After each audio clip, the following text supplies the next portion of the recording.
Zéro joueur du Real Madrid qui sont sélectionnés avec l'équipe de l'Espagne pour la Coupe du Monde 2026. Est-ce que vous êtes choqués? Moi non. D'ailleurs, je ne sais même pas pourquoi les gens s'offusquent. Parce que si on fait cas par cas, ils ne méritent pas. Carreras, latéral gauche, on l'a recruté au Real Madrid. Au final, pas régulier, absent, problème avec le club. Et d'ailleurs, on sait très bien que Cucurella, à ce poste-là, il est imbougeable et Grimaldo, c'est le deuxième choix préféré de De La Fuente. Donc Carreras, au revoir. Pour Dani Carvajal, je suis désolé l'ancien. T'as fini ta saison avec le Real Madrid, ça a été ta dernière.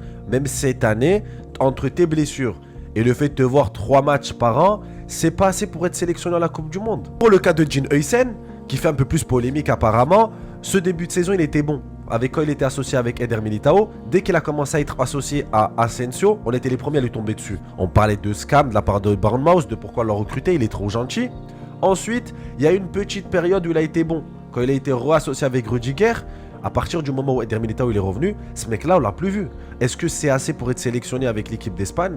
Je ne pense pas. Et il ne faudra pas faire les choquer aussi, parce qu'au final, vous savez très bien que le Real Madrid n'est pas une équipe qui est basée sur ce centre de formation, sur le recrutement des Espagnols. On a toujours eu cette étiquette-là du club international pour remporter des titres. Sinon les gars, maintenant à vous de me dire ce que vous en pensez de cette non-sélection des joueurs du Real Madrid à la Coupe du Monde 2026 avec l'Espagne. N'oubliez pas de liker, de commenter et de vous abonner.